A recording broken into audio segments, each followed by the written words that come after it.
ان لوگوں نے کہا کہ اے ذوالقرنین، یاجوج اور ماجوج اس علاقے میں فساد کرتے رہتے ہیں، بھلا ہم آپ کے لیے خرچ کا انتظام کر دیں کہ آپ ہمارے اور ان کے درمیان ایک دیوار کھینچ دیں؟ ذوالقرنین نے کہا کہ خرچ کا جو مقدور اللہ نے مجھے بخشا ہے وہ بہت اچھا ہے، تم مجھے قوت بازو سے مدد دو، میں تمہارے اور ان کے درمیان ایک مضبوط رکاوٹ بنا دوں گا۔ تم لوہے کے بڑے بڑے تختے میرے پاس لاؤ۔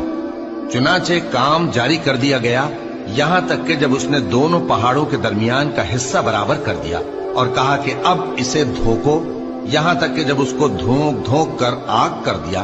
تو کہا کہ اب میرے پاس تانبا لاؤ کہ اس پر پگھلا کر ڈال دو۔ پھر ان میں یہ قدرت نہ رہی کہ اس پر چڑھ سکیں اور نہ یہ طاقت رہی کہ اس میں نقب لگا سکیں۔